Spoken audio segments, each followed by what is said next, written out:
Лавров пугает страны Центральной Азии. Мать Абдурахмона 09 осудили на 6 лет. Хлебный кризис в Туркменистане. Можно сказать, что не осталось ни одной квартиры, которую бы оккупанты не... На фоне надвигающегося масштабного поражения России в начатой ею же войне в Украине, российский министр иностранных дел Лавров сделал ряд амбициозных заявлений с претензией на сохранение своей гегемонии в странах Центральной Азии, которая в последнее время все чаще ставится под сомнение. Как обычно, Лавров использовал в качестве пугала так называемую исламскую угрозу. Особое беспокойство вызывают планы ИГИЛ и иже с ним по дестабилизации центральноазиатских государств и экспорту нестабильности и в нашу страну.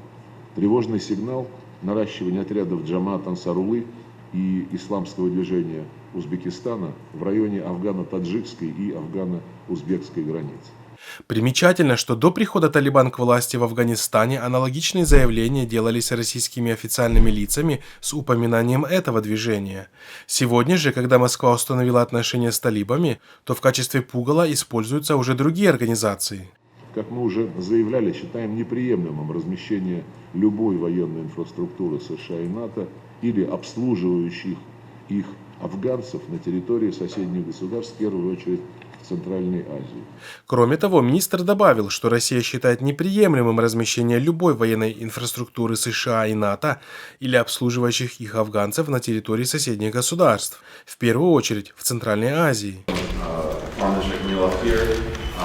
Следует заметить, что данное заявление было сделано на фоне намечающегося ослабления влияния России в странах Центральной Азии и уже начавшегося дистанцирования от нее некоторых стран региона. Узбекистан заинтересован в наращивании комплексного сотрудничества с США в рамках диалога стратегического.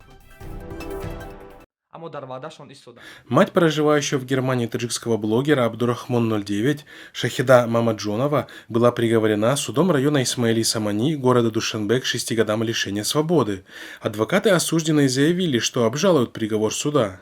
Ранее сегодня на первом же судебном процессе обвинитель запросил для Шахиды Мамаджоновой наказание в виде 7 лет лишения свободы.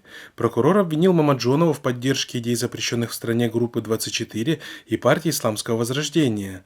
По словам гособвинителя, Шахида Мамаджонова разместила комментарий на YouTube под видео своего сына и роликом «Ислох Плюс», которые направлены против конституционного строя Таджикистана.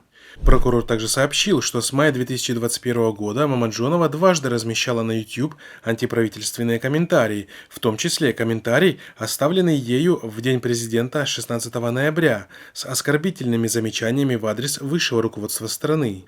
Шахида Мамаджонова сказала в суде, что, увидев, как ее безработный брат не смог купить школьную форму для детей, она не выдержала и разместила 2 комментария с осуждением властей на YouTube. Блогер Шерзот Мамаджонов, выступающий под псевдонимом Абдурахмон 09, известен тем, что неоднократно выступал с осуждением антиисламской политики режима Рахмона, что, очевидно, и стало причиной ареста его матери.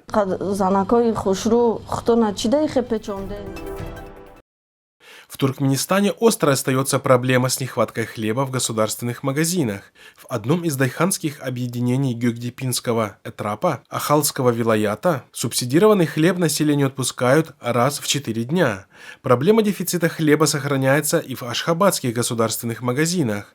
Чтобы успеть купить хлеб по субсидированным ценам, людям приходится выстраиваться в очереди задолго до рассвета, пишет радио Азатлык.